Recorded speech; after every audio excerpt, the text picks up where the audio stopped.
আসসালামু আলাইকুম everyone, this is Meera Asad আমার ডেইলি ব্লগ। আমি তোমার সাথে রয়েছি।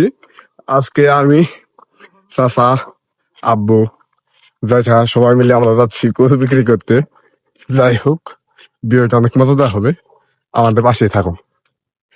ঝড় ঠান্ডা সকল কিছু রেখে চলে যাচ্ছি গরু বিক্রি করার জন্য। হ্যাঁ, আমাদের বাসায় কয়েকটি গরু আছে, সেখান থেকে একটি গরু নিয়ে যাচ্ছি আমরা হাটে বিক্রি করার জন্য। তার পাশাপাশি রয়েছে আরো দুটি গরু, বড় ভাইদের এবং আমাদের চাচাদের। যাই হোক, ভাই চাচা আমাদের গরু, সকলে গরু একসাথে মিলে তিনটা গরু আমরা পিক আপ করে আমাদের যে জামালপুর হাট রয়েছে সেখানে আমরা নিয়ে যাচ্ছি। এটা হলো মৌচাক বসুন্ধরা।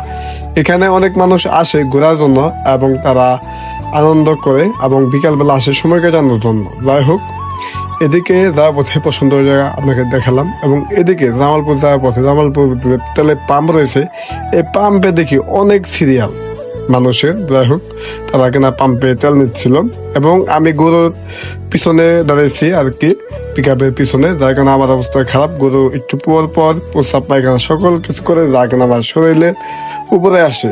যাই হোক, অবস্থা একদম শোচনীয় এবং আমরা চলে আসলাম জামালপুর হাটে।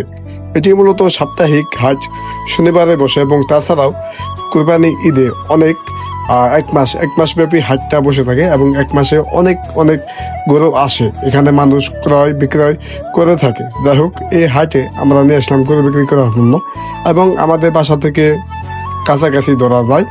যাই হোক, বিশাল বড় হাট রয়েছে, এখানে আপনারা আসবেন এবং এসে গরু ক্রয় করবেন, কিনবেন, বিক্রি করবেন। এবং বৃষ্টির কারণে আমি একটি দোকানে দাঁড়াই এবং সেই দোকানে দাঁড়িয়েও শান্তি পেলাম না। দোকানে কিছু মানুষ সিগারেট খাইছিল এবং সিগারেটের গন্ধে আমি সেখান থেকে চলে গিয়ে অন্য একটি দোকানে চা নিলাম, রং চা। আসলে রং চা আমি তেমন প্রতিনিয়ত খাই না, ঠান্ডা লাগার কারণে এবং গলা ব্যথার কারণে আমি রং চাটা নিলাম। তা রং চাটা আমার খুব ভালো লাগলো। দেখতে পাচ্ছেন যে অবস্থা খুব খারাপ, হালকা হালকা বৃষ্টির মাঝে একটু রং চা খাচ্ছিলাম, আমার খুব ভালো লাগছিল। এবং যে গ্রামীণ পরিবেশে যে তিনি চা বানাচ্ছে, এটা দেখে আরো বেশি ভালো লাগছিল যে কেতলিটা কিভাবে কত সুন্দরভাবে রেখে সে চা বানাচ্ছিল। এবং পায়ের অবস্থা খুব শোচনীয় খারাপ, গরুর ময়লা আবর্জনা সব পায়ের মধ্যে, অবস্থা একদম ভয়াবহ। এবং আমাদের গরুটা বেঁধে রেখেছি এদিকে দেখতে পাচ্ছেন যে আসলে জামালপুর হাটে দালাল এবং ব্যাপারীর জন্য বিখ্যাত। এখানে গ্রামের মানুষ বা কি বলে যে একজন মানুষ এনে বিক্রি করবে, সেখানে দালাল ব্যাপারে এসে বিরক্ত করবে বা কেনার চেষ্টা করবে, তাদের জন্য সেরা। যাই হোক, অবশেষে আমাদের গরুটা আমরা সেই সকালে নিয়ে আসি এবং বিকালে অনেক দামাদামি হয় অনেক মানুষের সাথে। অবশেষে একজনের কাছে আমরা বিক্রি করে দিলাম। যাই হোক, আলহামদুলিল্লাহ বিক্রি করে বাসায় চলে যাচ্ছি। শরীরটা খুব খারাপ, আমার জন্য সকলে দোয়া করবেন। এবং যদি আপনাদের পশু পাখি কেনাকাটা কিনতে চান তাহলে অবশ্যই জামালপুর হাটে কিনতে পারেন, এখানে দাম একদম কম। আল্লাহ হাফেজ।